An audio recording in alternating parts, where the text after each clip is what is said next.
Hello friends, how are you? Welcome to Tripanasi Center. Let's see what is our topic today. Is an acidic rain.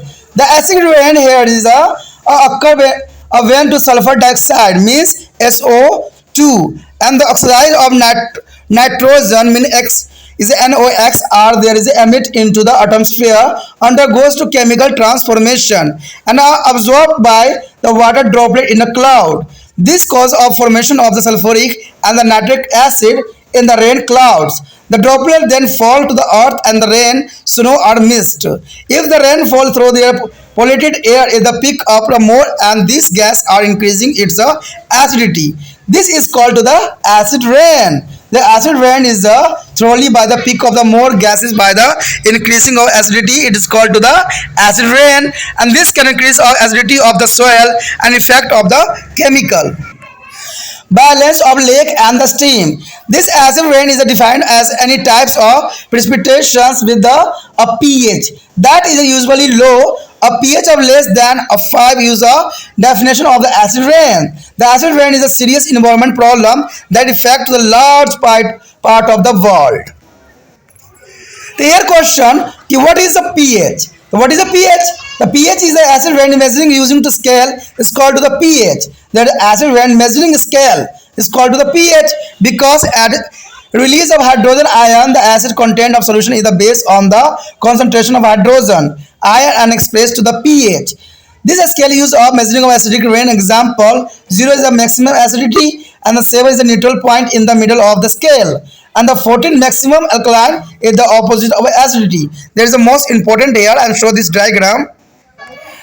And then a smaller to the number on the pH scale, the more acidic as a substance is. A rain measuring between 0 to 5 on the pH scale is acidic and there is called the acid rain. There is acid rain is a 5 pH. The clean rain is usually has a pH of 5.6. It is slightly acidic because a carbon dioxide which is naturally present in the atmosphere.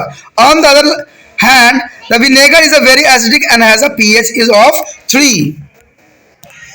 The next here is a source of acid rain. The sulfur dioxide is generally is a byproduct of the industrial process and burning of fossil fuels. Also, or is a smelting coal fire is power generated and the natural gas is a processing are the main contribute to the sulfur dioxide in the atmosphere. The main source of oxide of nitrogen means X is NOx is a emissions of their combustion of the fuel into motor vehicle, residential and commercially finance is the industry and electrically utility and welder engine and other equipment. Their next year effect of acid rain is a causing of acidification of the take and the steam of the contribute to the damage of the trees any many of sensitive forest soil. Its addition acid rain is accelerate the decline of building material and paint, including the heritage of buildings, statue, and the sculpture, and that's a part of our nation's cultural heritage. And because of the falling of the earth's sulfur dioxide, SO2, and the nitrogen oxide, and the gases and their particulate matter to drive it to sulfate and the nitrate contribute to the visibility of degradation and the harms for public health. Some major effect of the acid rain is a vegetation and building and human health are given here. The effect of the surface water and aquatic animal. The low pH in the surface water has occurred as a result of acid rain can cause of damage of fish and other aquatic animal. Acid release of aluminums into the water and this builds up a layer of the aluminum hydroxide in the gills of fishes. At the pH are low than to the 5, most fish eggs do not be is a hatch and the lower pH can kill adult fish. As a lake become a more acidic, biodiversity is reduced. And the damage to the plants, acid rains are highly injurious of plant. Acid rain are deprived of minerals for the soil and then it is a stung to the growth of plant. It is a cause of death of young shoots and the leaves turn to the yellow and the fall off. The fine root structure is a damage and the whole plant eventually is there die.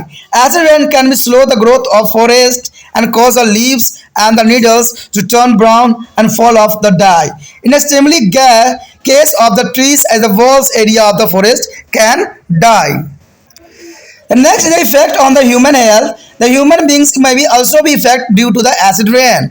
The fine particles formed from the same gas is dissolved in the water and form as the acid rain. Sulfur dioxide and nitrogen dioxide may be cause the illness of human. The next is the damage of soil. The acid rains may be take to soil more acidity. It is a may be cause a mineral nutrient to be washed away. It can release a toxic chemicals such as aluminum and mercury into the soil. This acid rain is could be make a soil less of fertility. There are microbes which are unable to the tolerant to low pHs may be killed due to the acid rain. This is because of enzyme and this microbe may be is denatured by the acid. And here other adverse effect here, the acid rain can also cause a damage for content building material can is the history cause is the momentums and acid rain cause or erosion of the ascent momentum. There is because of the sulfuric acid the rain is a chemically react with the calcium is the stone. The limestone, sandstone and marble granite to be create of gypsum, which they take flax off. The acid rain also cause an increasing rate of oxidation for iron affecting iron is a furniture, grills and door, windows and other materials etc. The acid rain can be reduced of visibility due to the presence of phosphate and nitrate to be atmosphere due to the acid rain. They here show the diagram the source effect of the acid rain. There is a flash gas emergence, nitrogen gas, nitrogen oxide, ozone, soil deposition, vehicle explosion and nitrogen oxide, acid dissolved aluminum soil, acid rain, aluminum salt and the acid kill of fish, tree damage by acid zone. There is a very bad effect of the acid rain here. Here is the prevention of acid rain. There are several ways of which the sulfur dioxide, nitrogen oxide emerge can be reduced, and the coal can be crushed and the washed before a burning. And the oil can be treated by the removal of sulfurs, and the clean system can be filtered into the chimney to remove sulfur dioxide before it can be released into the atmosphere. And the improvement of is the frequencies can be built which form the fuel more effective and produce a less pollution. And the vehicle exit can be filtered into vehicles which remove a pollutant from a engine emission. दोस्तों हमारा अगला topic जो है acid rain यानी जो है अम्लीय वर्षा। अम्लीय वर्षा से आप भली भांति परिचित ही होंगे क्योंकि ये बहुत बड़ा शब्द नहीं है। अम्लीय वर्षा जब बरसात की पहले बूंद पड़ती है तो वो अम्लीय वर्षा से प्रचुर मात्रा में परिपूर्ण होती है। क्यों? क्योंकि पहले के समय में जब बरसात की पहली रेन पड़ती थी तो लोग बहुत खुशी मनाते थे, लेकिन आज के समय में अगर बरसात की पहली बूंद पड़ती है तो उसमें जो है एसिड रेन इतनी भरी होती है कि किसी को भी जलाने के लिए, बीमारी करने के लिए पर्याप्त होती है। कहते हैं पहले के समय में जो होता था मोर टकटकी लगा के जो है आसमान पे देखती थी कि बूंद के पहला कण जो है मुझ पे गिरे, लेकिन आज जो है ये जो मोर होती है वो ये कहती है कि मुझ पे मत गिरना, नहीं तो मेरा जो है पंख जल जाएगा।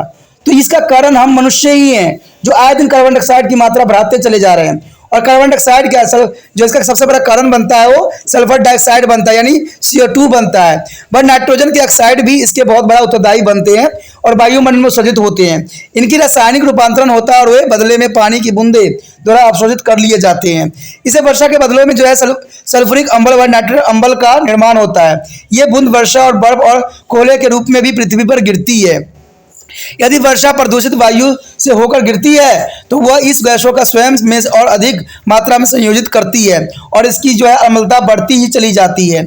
इसके कारण क्या है, मृदा की अम्लता बढ़ जाती है और झील व नदियों का जो है रासायनिक समय प्रभावित होती है। अंततः अम्लीय वर्षा किसी भी प्रकार से अवक्षेप हो सकती है जिसके पीएच का मान असामान्य रूप से कम हो।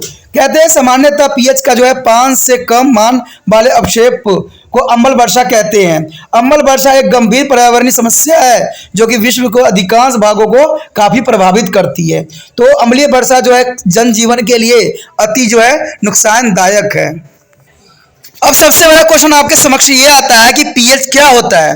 देखिए दोस्तों, पीएच जो होता है किसी चीज को मापने का संयंत्र होता है, यानी वर्षा की अम्लता या एक पैमानों पर मापी जाती है जिसे हम पीएच पैमाना कहते हैं। यानी किसी मापने की प्रक्रिया को पीएच मान कहते हैं जिसमें हम एसिड, बेस और न्यूट्रल को नापते हैं, क्योंकि अम्ल हाइड्रोजन आयनों का मोचन करती है और विलायक की अम्लता का मापन हाइड्रोजन आयनों की सांद्रता के रूप में किया जा सकता है। कहते हैं पीएच दरअसल हाइड्रोजन आयनों की सांद्रता को दर्शाता है। यह पैमाना वर्षा की नमूने की मात्राओं को कम करता है। अगर देखा जाए तो इसकी वैल्यू जो होती है 0 से 14 तक होती है। तो आपको समझ में आना चाहिए कि इसका क्या वैल्यू कहाँ पर होती है। अगर 0 से लेके 6.9 के आसपास है तो इसका मतलब है कि वो जो है अधिक अम्लीय है, यानी अम्बल को रिप्रेजेंट करता है। अगर 7 पे रहती है तो 7 जो होती है दोस्तों, ये जो है उदासीन को जो है रिप्रेजेंट करती है, यानी न्यूट्रलाइजेशन को रिप्रेजेंट करती है। अगर ये 7.1 है से लेकर 14 तक है तो इसका मतलब ये क्षारीय को दर्शाती है। तो इससे आप पीएच वैल्यू को समझ सकते हो, जो कि समझना आपके लिए अत्यंत महत्वपूर्ण रहता है। अगर देखा जाए पीएच मानों में मान जितना कम होगा पदार्थ उतनी ही अम्लीय होगा, यानी पीएच के मान जितना कम होगा उतना ही अम्लीय होगा। पीएच मान जो है पैमानों पर 0 से 5 तक जो है मान जो है वाली वर्षा अम्लीय वर्षा कहलाती है, यानी 0 से 5 तक जो वर्षा होती है उसी को अम्लीय वर्षा कहा जाता है। स्वर्ण वर्षा का सामान्य जो है पीएच मान 5.6 होता है, यानी 5.6 जो होती है सामान्य वर्षा का मापन होती है। यह वातावरण में जो है सर्वभाविक रूप से विद्यमान कार्बन डाइऑक्साइड के कारण थोड़ी सी अम्लीय होती है। और दूसरी ओर सिरका बहुत अम्लीय है जिसका पीएच मान 3 है। उसके पश्चात है हमारा अम्लीय वर्षा के स्रोत। देखिए अम्लीय वर्षा का सबसे बड़ा स्रोत जो है वो सल्फर डाइऑक्साइड है, यानी सामान्यतः औद्योगिक प्रक्रियाओं का उत्पादन है, यानी उप प्लस उत्पादन है वह जीवाश्म ईंधनों को जलने से होती है। और जीवाश्म ईंधन आपको पता है कि पेट्रोल, डीजल, ठीक है, और कोयला ही होता है जो जीवाश्म ईंधन होते हैं। तो इससे जो होता है सल्फर डाइऑक्साइड उत्पन्न होती है और इसकी वजह से जो है अम्लीय वर्षा का सबसे बड़ा कारण बनती है। कहते हैं अयस्क प्रज्वलन और कोयला आधारित शक्ति संयंत्र जो है प्राकृतिक गैस अभिक्रिया वायुमंडल में सल्फर डाइऑक्साइड की प्रमुख सहयोगी है। अब दोस्तों देखिए यहाँ कोयला का इस्तेमाल जो होता है बड़े बड़े बिजली संयंत्रों में की जाती है, यानी बिजली उत्पन्न करने के लिए कोयला का जो है उपयोग किया जाता है। ठीक है, कोयला जो है धड़ल्ले से उपयोग किया जाता है जिससे बिजली उत्पन्न होती है। और सरकार क्या कर रही है, वही इतना सारा महंगा बिजली को मुफ्त कर रही है। तो इसका प्रभाव क्या पड़ेगा ये आप जरा सोचिए और विचार कीजिए। कहते हैं नाइट्रोजन को ऑक्साइड गैसों का जो है उत्सर्जन का मुख्य स्रोत जो है मोटर वाहन, घरों और व्यापारी भट्टियां, औद्योगिक एवं विद्युतीय प्रौद्योगिक बैरलों और इंजनों और अन्य उपकरणों में ईंधन के दोहन के से भी उत्पन्न होती है। तो ये सारे कारण जो होती है वो अम्लीय वर्षा के स्रोत के रूप में कार्य करती है। और सबसे बड़ा कारण जो है मोटर वाहन होते हैं, जो कि बहुत बड़ा नुकसानदायक होता है। दोस्तों आगे जो है अम्ल वर्षा के प्रभाव। देखिए अम्लीय वर्षा का प्रभाव भी कई मायने में बहुत ही गंभीर समस्या उत्पन्न करती है। अम्ल वर्षा जो है झील व जलधाराओं में अम्लीकरण हो जाता है, जिसके कारण पेड़ों व कई संवेदनशील एवं जो है मिट्टी क्षतिग्रस्त हो जाती है, यानी जो मुद्राएं होती है वो क्षतिग्रस्त हो जाती है, जिसको मिट्टी कहते हैं। इसके अतिरिक्त अम्ल वर्षा के भवन सामग्री, रंग, संस्कृति महत्व को भवन जो है पूर्तियों आदि की क्षति तेजी से होती चली जा रही है। इसका सबसे बड़ा एग्जाम्पल जो है ताजमहल है। ताजमहल जो है पहले कितने अलग हुआ करती थी, संगमरमर की बनी हुई थी, लेकिन आज जो है पीलापन के चादर में ढकी हुई है। चाहे आप जितना मर्जी उसमें रंग कर लो, पुताई कर लो, जितना मर्जी केमिकल डाल लो, लेकिन कहते हैं रेन वर्षा होगी तो फिर से वो पीली की पीली हो जाएगी। इसका सबसे बड़ा एग्जाम्पल आपके समक्ष है। पृथ्वी पे पहुंचने से पूर्व जी जो है सल्फर डाइऑक्साइड का जो है नाइट्रोजन ऑक्साइड गैस उनके कणकीय पदार्थ जो है वे उत्पीड़ित यानी particle matter of drive sulphate को नाइट्रेट दृश्यता निमीकरण करते हैं और ये जन स्वास्थ्य को भी हानि काफी पहुंचाती है। कहते हैं अम्लीय वर्षा वनस्पति, भवन और मानव स्वास्थ्य को प्रभावित करने वाले मुख्य जो है प्रभाव नीचे कुछ दिए गए हैं।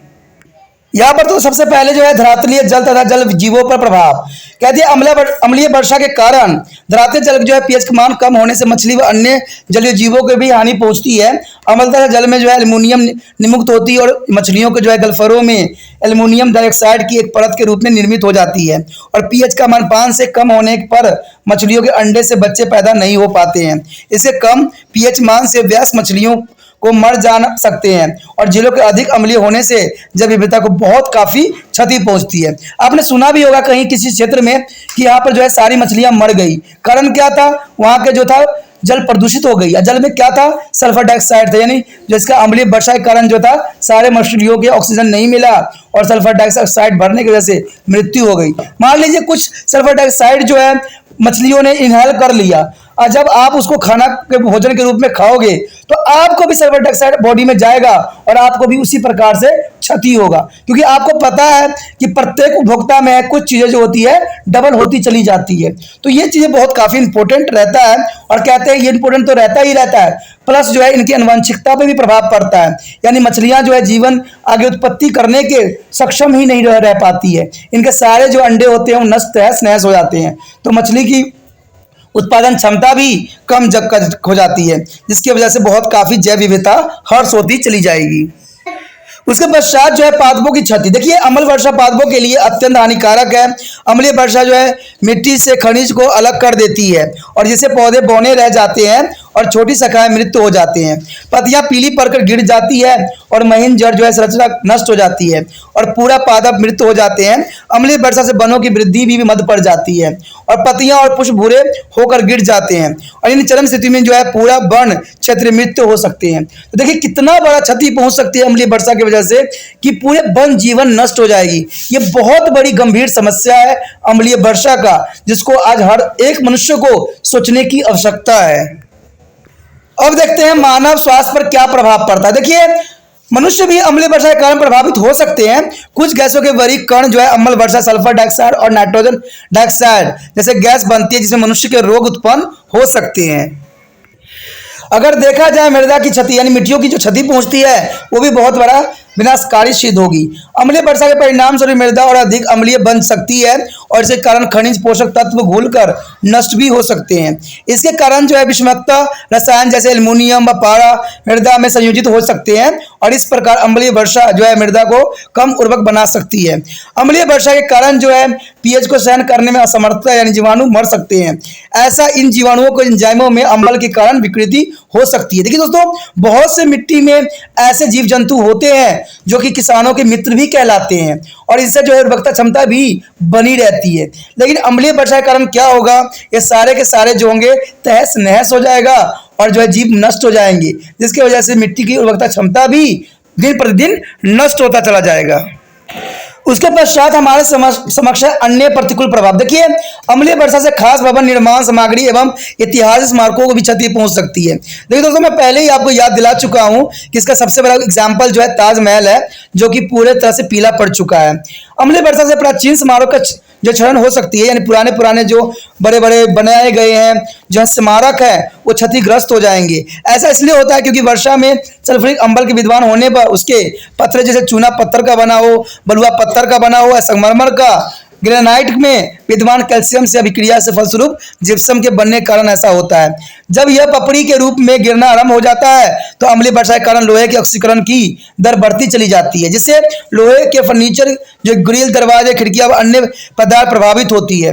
आपको पता है कि लोहे के बने हुए सामग्री जो है इसे तहस नहस हो जाएगा क्योंकि अम्लीय वर्षा जो है इसको बिल्कुल ही इस पर विपरीत प्रभाव पड़ता है। कहते हैं अम्लीय वर्षा के कारण जो है वातावरण में उपस्थित सल्फर व नाइट्रेट के कारण दृश्यता कम भी हो जाएगी, यानी देखने में भी कम आपको नजर आएगी, जिसकी वजह से एक्सीडेंट का कारण भी बनेगा। तो अम्लीय वर्षा कई मायने में इंसान के लिए अति हानिकारक है। अब यहाँ पर एक डायग्राम देखिए अम्ल वर्षा के स्रोत के प्रभाव। देखिए कितना प्रभाव दिखाया जा रहा है कि धुएं गैस विकिरण निकल रही है, सल्फर डाइऑक्साइड नाइट्रोजन ऑक्साइड धुएं के साथ निकल रही है, सल्फ्यूरिक अम्ल नाइट्रिक अम्ल वातावरण में फैल रही है, वाहन रोचक अम्ल एल्युमिनियम की मृदा में घोल देती है और इस प्रकार जो अम्लीय वर्षा होती है एल्युमिनियम लवण और जलीय मछली मर जाते हैं। अम्लीय से जो ओजोन पेड़ जो है नष्ट भी होते चले जा रहे हैं। तो ये डायग्राम भी आपको बताने के लिए बहुत सुचारू है, इसको समझ सकते। कहते हैं ना समझदार व्यक्तियों के लिए इशारा ही काफी है। तो इशारा आपने समझ लिया है कि ये बहुत ही खतरनाक है और इसको हर एक इंसानों को समझने की आवश्यकता है। अब आगे जो है देखिए अम्ल वर्षा की रोकथाम कैसे किया जा सकता है। कहते हैं अनेक तरीके से सल्फर डाइऑक्साइड नाइट्रोजन ऑक्साइड का उत्सर्जन को कम किया जा सकता है। तो सबसे पहली बात तो यही है कि कोयले को जलाने से पहले छोटे टुकड़े बनाकर जो है यह धोया जा सकता है। तो इससे भी जो है कार्बन मोनोऑक्साइड गैस नॉन निकले और जो है सल्फर डाइऑक्साइड नॉन निकलने के चांसेस बहुत कम हो जाते हैं। तेल का उपचार करके सल्फर को अलग किया जा सकता है और चिमनियों से सल्फर डाइऑक्साइड के वातावरण उत्सर्जन को रोकने के लिए इनमें जो है सफाई करने वाली प्रणाली का उपयोग किया जा सकता है। तो दोस्तों कुछ ना कुछ उपयोग करके जो है इसको कुछ ना कुछ कम किया जा सकता है। अगर नहीं किया तो मानव जीवन का अस्तित्व शायद नष्ट हो जाए। साथ में इससे जो होता है ईंधन को अधिक प्रभावित ढंग से जलाने एवं प्रदूषण कम करने के लिए उच्च भट्टी का प्रयोग में लाई जानी आवश्यक है। वाहनों में निकास नाली को लगाकर इंजन उष्ण को जो है प्रदूषण को पृथक किया जा सकता है। तो ये कई मानने में इंपॉर्टेंट भी है और इसको हमें अपनाना भी चाहिए और इसके लिए कोई आपको जबरदस्ती नहीं कर सकता है। आपने स्वयं इस बात को समझना है कि जितना हो सके पर्यावरण हितैषी बनो। ठीक है, इको फ्रेंडली लिख देने से इको फ्रेंडली नहीं हो जाता है। जब तक हम इसको जो है अपने कार्य क्षमता में और अपने जो है जीवन में इसको न लेके आए। तो हर एक बच्चा जो भी वीडियो देख रहा है उनको इस बात को समझना है कि हमें पर्यावरण को सुरक्षित रखना है। तो इसी के साथ हमारा ये टॉपिक जो है खत्म हो जाता है। आगे का टॉपिक और भी इंपॉर्टेंट है, रेडिएशन के ऊपर है, जिसको हम जानेंगे और समझेंगे। तो आप इसी तरह त्रिपान सेंटर के साथ बने रहिए और ज्ञान प्राप्त कीजिए और ज्ञान का जो है सुचारू उपयोग कीजिए। दोस्तों साथ में एक इंपॉर्टेंट बात ये भी रहेगा कि आपने एक बात भूलना नहीं है कि जो है इसको यूट्यूब पे से जो है इसकी लिंक को कॉपी करना है और व्हाट्सएप स्टेटस पे लगा देना है। There's the next topic is radiation or environmental pollutant. The radiation is one of the chief form of energy, consists of high energy particles. Radiation could be our natural, solar, and is a cosmics. Our human nuclear radiation has also become a major factor causing environment pollutions. The radiation may have a both short-term and long-term effect. They can further is divided the functionally into the ionizing and the non-ionizing radiation. There is a function here in the radiation ionizing and the non-ionizing here. Here the example is alpha, beta, gamma and the X-ray is the ultraviolet radiation and property is short wavelength, high energy. The high wavelength is energy for the non-ionizing radiations and the effect is a ionizing effect is a causing immunizations and the cell photo product. There is a other is non-ionizing is a damage through the toxic and the harmful effect is a deep penetrating power effect both external and internal organs. The non-ionizing here is only superficial tissue and the damage. The other is the break of the chromosome, kill the microorganism and the egg of fish and amphibian. The ionics as a gene mutation and genetic variation. And here is a cancer of bone marrow is a leukemia. There is a ionics and the non-ionics is a prevent of synthesis of DNA and RNA and cell divisions. And here the loss here and the male fertility. There is the ionic, but non-ionic is a skin cancer in a human. The one fact here the inhabitation of the Hiroshima, Japan exposed the nuclear weapon has no children for a long time to have a deformed is the infertility or sprain. There is a major fact of the Hiroshima Nagasaki in Japan. There is a nuclear bombs are adopt. So here is the effect exposure of the ionic radiation in the living organism. The time exposure, the millisecond, few second, minutes, hours, and year of there. There is a millisecond is energy absorptions and few second is a molecular change. And minutes is the metabolic changes, genetical change, and the years is the cell damage, is a mutation. And here to the years, the cell is a death abnormal growth. On eight list go with the death of the organism. There is a very dangerous of radiation. The nuclear radiation and the harmful effect here, radiation emitted by the nuclear substance or wastage flow out. For forming atomic power plant as atomic explosions occurs nuclear radiations. The nuclear waste is a continuously emitted radiation for every long period. The radioactive iodine is a 131I and the astroneutrine is a SR is a 90 are two nuclear waste for on the atomic explosions. And the maybe case of cancer of thyroids and the cancer of bone marrow respectively. By the entry of food chain, there also get accumulated is a high concentration in the body of the top consumer, causing harmful effect on the health of the both humans and animals. The next here nuclear power plants. The nuclear power plants help in the generated electrically is the energy of the utilized heat generated and by nuclear radiation. And India has one some of the nuclear power plants at the Narora in the UP and the Kalpakam is a Tamil Nadu and Kota is a Rajasthan and etc. But some is a disposal of nuclear waste. It is similar to the disposal of nuclear waste carefully as it is a remind radioactive emits or radiation. For a very long time, waste is a normally packed is a seal lid, a container as a lid for absorb all the radiation. This container are the dumped in the deep pits in the high sea. And the next area of protection against radiation. How to protect is a protection against radiation? So here, exposure to radiation may be effect of both young and adult. Entry of children and the pregnant female is a prohibited in the nuclear installation. Nuclear radiation may be have to flowing harmful effect. The first is a cancer in a child. Male is a fertility and the malformation of the growing embryos.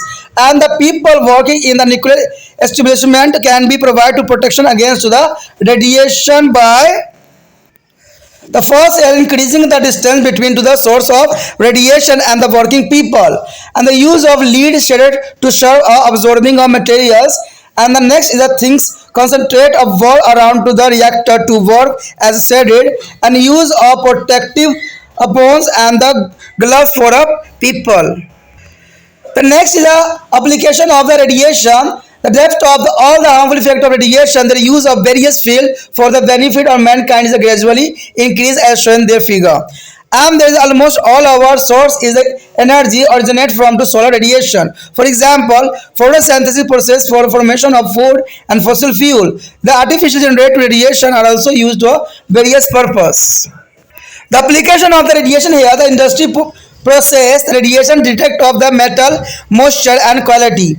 And the next is the nuclear energy, is the power plants. Or a communication, the radio, TV, satellite, there is a radiation create. And medicine also there is effect of radiation, tomography, CAT scan, X-ray of anatomies, diamothermy of pains and the localized heating authorities and destruction of the cancer growth, sterilization of the surgical instrument. There application more application of radiation here. And also application for a scientific research. The radiocarbon is a dating to determine to the age of object of fossil fuel. There is a fossils. There is a most important for scientific research. There are age object on the fossils. दोस्तों यहाँ पर जो है विकिरण के बारे में बताया गया, रेडिएशन के बारे में। कहते हैं एक जो है पर्यावरणीय प्रदूषक के रूप में ये जाना जाता है। कहते हैं बहुत ही डेंजरस है, बहुत खतरनाक है, लेकिन बहुत से इसके एप्लीकेशन भी है। कहते हैं विकिरण ऊर्जा का एक प्रमुख कारक है जिसमें ऊर्जा जो है उच्च कण होते हैं। विकिरण प्राकृतिक, सौर तथा अंतरिक्ष या मानव निर्मित नाभिकीय हो सकते हैं। विकिरण वातावरण को प्रदूषित भी करने वाला एक प्रमुख कारण भी बन सकते हैं। विकिरण का प्रभाव अल्पकालिक भी हो सकती है और दीर्घकालिक दोनों प्रकार के हो सकते हैं। यानी इसको शॉर्ट टर्म भी हो सकता है प्रभाव और लॉन्ग टर्म भी हो सकता है। कहते हैं क्रियाशील के अनुसार इन्हें विभाजित किया जाता है, जैसे आयनिकारिक यानी आयनिक्स जो है, दूसरा है अनायनकारी यानी आयनाइंस नॉन आयोजिक होते हैं। अब देखा जाए कि आयनकारी और अनायनकारी में क्या अंतर है, यानी आयोजिक्स एंड नॉन आयोजिक में क्या डिफरेंस है, तो हम देखते हैं। अगर देखा जाए इसका प्रकार तो उदाहरण देखोगे अल्फा, बीटा, गामा और एक्सरे। ये जो है आयनकारी के रूप में प्रेजेंट होता है, लेकिन अनायनकारी जो होता है पर्यावरणीय विकिरण के रूप में होता है। इसका गुणधर्म जो होती है लघु तरंग दैर्घ्य जो है उच्च ऊर्जा उत्पन्न करती है, जो आयनकारी करती है, और अआयनकारी जो होती है जो उच्च तरंग दैर्घ्य निम्न ऊर्जा उत्पन्न करती है। और इसका प्रभाव क्या होता है, कोशिकाओं में आयनकारीकरण से प्रकाशीय उत्पाद होता है, यानी आयनकारी से उत्पन्न होती है। और यहाँ पर जो है अनयनकारी जो होती है वो विषमता पादों में क्षति पहुंचाती है। और इसके पश्चात हानिकारक प्रभाव जो होते हैं गहरे वेदन शक्ति के कारण जो है शरीर के बाहर व आंतरिक अंगों को क्षति पहुंचता है। अगर दूसरी तरफ देखा जाए तो यह केवल बाहरी ऊतकों को क्षति पहुंचाती है, जैसे सूक्ष्म जीवों को मारना, मछलियों व उभयचरों को अंडों को विनाश करना, इसका सबसे बड़ा जो है नुकसान होती है। अब देखा जाए हानिकारक जो है इसमें गुणसूत्र क्रोमोसोम का टूटना, जीन उत्पादित और अनुवांशिक परिवर्तन भी देखने को मिलेगा, और अस्थि मज्जा का कैंसर, बालों का गिरना, नरबंधता, इस सारे कुछ जो है अयनकारी में है। पर अनअयनकारी में क्या होती है कि डीएनए और आरएनए के संश्लेषण पर रोक और कोशिका विभाजन मानव में त्वचा कैंसर भी उत्पन्न कर देता है। एक फैक्ट की बात यहाँ पर रहता है कि नाभिक के विस्फोट के शिकार जो हुआ था जापान हुआ था, जिसमें हिरोशिमा नागासाकी पे बम गिराई गई थी, जहाँ के निवासी के दीर्घ अवधि तक कोई संतान पैदा नहीं हो पाया, और फिर विकृति संतान उत्पत्ति में असमर्थ पैदे जो बच्चा पैदा हुआ, यानी बच्चों में कोई ना कोई तरह का विकार पैदा हुआ। तो आप इससे समझ सकते हो कि रेडियो एक्टिव जो होती है यानी रेडिएशन जो होती है कितनी खतरनाक होती है कि वर्षों के वर्षों जो होते हैं बच्चे पैदा होने नहीं देते, और बच्चे पैदा भी होते हैं तो उनमें न जाने कितने तरह के विकार पैदा होता है। यहाँ पर देखा जाए तो सभी प्राणियों के अयनकारी विकिरणों के पड़ने का प्रभाव आपके समक्ष दिया गया। देखिए मिली सेकेंड में क्या होता है, ऊर्जा अवशोषण होता है, कुछ सेकंड में क्या होगा, आणविक परिवर्तन होगा, और मिनट में क्या होगा, अपचायिक परिवर्तन हो जाएगा, जिसमें अनुवंशिक परिवर्तन को भी देखने को मिलेगा। घंटों में जो होता है जो है कोशिका क्षति हो जाती है और इस बार में उत्पीड़ित हो जाती है। एटलीस्ट इसमें अगर देखा जाए तो घंटों में जो होता है कोशिका क्षति और परिवर्तन हो जाता है, लेकिन घंटों से वर्षों तक में क्या होता है, कोशिका मृत्यु हो जाती है, असामान्य वृद्धि होगा और जीव की मृत्यु हो जाएगी। तो ये बहुत बड़ा रेडिएशन का जो है यहाँ पर इफेक्ट देखने को मिलता है। कहते हैं अगर नाभिकीय न्यूक्लियस विकिरणों और उसके हानिकारक प्रभाव देखा जाए तो नाभिकीय पदार्थ, अवशिष्ट, बेकार पदार्थ या परमाणु विद्युत संयंत्रों के परमाणु विस्फोट से जो विकिरण उत्सर्जित होती है वो नाभिकीय विकिरण कहलाती है। यानी जितने भी विस्फोट आपको दिख रहा होगा, आए दिन जो है देशों में लड़ाई हो रही है, तो उसे न जाने कितना जो है नाभिकीय जो है विकिरण उत्पन्न हो रही है। नाभिकीय अवशिष्ट काफी लंबे समय तक विकिरण फैलाते हैं और इससे जीव जंतु को काफी नुकसान भी पहुंचाते हैं। इसमें जो होता है रेडियोधर्मी आयोडीन यानी 131I जो होता है, और दूसरा जो है ट्रांसट्रोनियम यानी SR90 परमाणु विस्फोट से पैदा होने वाले दो नाभिकीय अवशिष्ट हैं। यानी इस तरह से देखा जाए तो नाभिकीय अवशिष्ट है जो कि बहुत काफी खतरनाक होता है, जिनसे क्रमश थायराइड कैंसर या अस्थि मज्जा का कैंसर भी हो सकता है। और खाद्य श्रृंखला में प्रवेश करके ये जो है शीर्ष उपभोक्ताओं के शरीर में बड़ी मात्रा में जमा हो जाते हैं, जिसका मानव एवं पशु दोनों को ही स्वास्थ्य पर काफी हानिकारक प्रभाव डालता है, जो कि इंसानों के साथ साथ पशु पक्षी के लिए भी बहुत काफी खतरनाक सिद्ध होगा। कहते हैं अगर देखा जाए नाभिकीय विद्युत संयंत्र, तो नाभिकीय विद्युत संयंत्र जो है नाभिकीय विकिरण से पैदा होने वाली ऊष्मा का उपयोग करके विद्युत ऊर्जा उत्पन्न करने में सहायक होते हैं। भारत में कुछ नाभिकीय विद्युत संयंत्र जो है नरोडा उत्तर प्रदेश में, कलमकंपा तमिलनाडु में, कोटा जो है राजस्थान आदि में स्थित है, जहां पर नाभिकीय विद्युत संयंत्र बनाया गया है जो कि लोगों के फायदे के लिए बनाया गया है। कहते हैं अगर देखा जाए तो नाभिकीय अवशिष्ट का निस्तारण या निपटान कैसे किया जा सकता है। कहते हैं नाभिकीय अवशिष्ट का सावधानी पूर्वक निस्तारण किया जाना आवश्यक है, क्योंकि यह जो है रेडियोधर्मी रेडियो सक्रिय होने के कारण लंबे समय तक विकिरण जो है उत्सर्जित करता रहता है। और अवशिष्ट को सामान्यतः शीशे से जो है सील बंद डिब्बों में बंद किया जाता है, क्योंकि शीशा सभी विकिरणों को अवशोषित करता है। उसके बाद इन डिब्बों को गहरे गड्ढे या तल से काफी दूर खुले समुद्र में डाल दिया जाता है। अगर देखा जाए विकिरण सुरक्षा हम कैसे कर सकते हैं, तो विकिरणों के शरीर में पड़ने से बच्चे एवं वयस्कों दोनों को प्रभावित हो सकता है, और बच्चे एवं गर्भवती महिलाओं का जो है नाभिकीय संयंत्र में प्रवेश वर्जित देखा गया है। अब कहीं भी एक्सरे करवाने जाओ, कहीं भी अल्ट्रासाउंड करवाने जाओ, कहीं भी एक्सरे होती है या कहीं भी जो है सिटी स्कैन होती है, तो वहां पर जो है महिलाओं को जो है प्रवेश वर्जित कर दिया जाता है, क्योंकि वो गर्भवती महिलाओं के लिए बहुत ही खतरनाक सिद्ध हो सकता है। नाभिकीय विकिरण को हानिकारक प्रभाव जो है नीचे दिखाया गया है। इसमें जो सबसे बड़ा जो प्रभाव देखने को मिलता है वो है बच्चों में कैंसर। उसका नरपुंसकता यानी जो है बांझता भी इसी वजह से होता है, जो पिता नहीं बन सकते हैं, तो उसका सबसे बड़ा कारण जो होता है विकिरणों के प्रभाव भी होता है। ठीक है, बढ़ने वाले भ्रूण में विकास में भी ये काफी बाधा उत्पन्न करती है। नाभिकीय संस्थानों में कार्य करने वाले लोग को जो है विकिरणों से बचने के लिए निम्न प्रकार सुरक्षा प्रदान की जाती है। उनको सुरक्षा करने के लिए काम करने वाले और विकिरणों के स्रोत के बीच अधिक से अधिक दूरी बढ़ाकर रखा जाता है। शीशे के ढालों का जो है अवशोषक उपकरण की भांति प्रयोग किया जाता है। रिएक्टर के चारों ओर मोटी कंक्रीट की दीवार बनाकर जो एक कवच का काम भी करती है, सुरक्षा किया जाता है। काम करने वाले लोगों के लिए सुरक्षा में एप्रोन या दस्ताने का भी प्रयोग किया जाता है, जो कि काफी इंपॉर्टेंट भी है। कहते हैं अगर देखा जाए तो विकिरणों के अनुपयोग क्या है, यानी इसका उपयोग बहुत जगहों पर होता है। विकिरणों के हानि के प्रभाव के बावजूद भी मानव के लाभ के लिए विभिन्न क्षेत्रों में इसका उपयोग बढ़ता ही चला जा रहा है।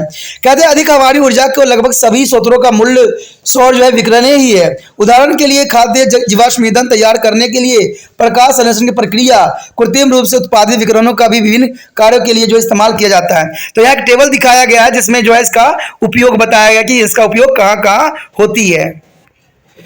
आपके समक्ष यहाँ पर जो है एक डायग्राम उपस्थित है, यानी एक फ्लो चार्ट है जिसमें आप देख सकते हो कि इसका उपयोग लिखा गया है। क्षेत्र जो है औद्योगिक प्रक्रियाएं, धातु अधातु गुणवत्ता जानने के लिए जो है विकिरण सूचक यानी रेडिएशन डिटेक्टर का उपयोग किया जाता है। अगर नाभिकीय ऊर्जा में जो है शक्ति संयंत्र यानी बिजली पैदा करने के लिए इसका उपयोग किया जाता है। साथ में अगर देखोगे तो संचार यानी रेडियो टेलीविजन उपग्रह सभी के सभी जो है इन्हीं रेडिएशनों से चलती है। चिकित्सा क्षेत्र में भी इसका उपयोग बहुत हो रहा है, जैसे विकिरण जो है टोमोग्राफी, कैट स्कैन, शरीर संरचना विज्ञान के लिए भी, एक्सरे के लिए भी इसका उपयोग किया जाता है। तो इसका उपयोग बहुत है, आगे भी उपयोग है, देखते हैं। साथ में इसका एक ही स्थान पर गर्मी देकर जो है दर्द से छुटकारा देने के लिए भी जो है डायथर्मी जोड़ों में दर्द के लिए भी किया जाता है। कैंसर की वृद्धि का नाश जो है सर्जिकल उपकरणों को जो है निर्जीवित करने के लिए, यानी जो सर्जिकल इंस्ट्रूमेंट होता है तो इसको रेडिएशन से जो है कीटाणु मुक्त किया जाता है, तो ये भी बहुत बड़ा उपयोग इसका होता है। कहते हैं वैज्ञानिक अनुसंधान में जो है रेडियो कार्बन द्वारा काल निर्धारण यानी वस्तुओं के जीवाश्म की आयु ज्ञात करने के लिए भी हम रेडिएशन का ही उपयोग करते हैं। तो दोस्तों यही बात मैं इतना ही कहूंगा कि रेडिएशन जितना खतरनाक है उतना उपयोगी भी है, लेकिन इंसानों को इसको विवेकपूर्ण इस्तेमाल करने की आवश्यकता है और साथ में सावधानी बरतने बरतने की आवश्यकता है। तो ये चीज जो है हमारे लिए वरदान भी सिद्ध हो सकती है और हमारे लिए विनाशक सिद्ध भी हो सकती है। तो इसी के साथ हमारा ये चैप्टर खत्म हो जाता है। आगे का चैप्टर देखना मत भूलना कि आगे चैप्टर अत्यंत महत्वपूर्ण होगा और उसमें हम बहुत कुछ जानेंगे भी और सोचेंगे भी।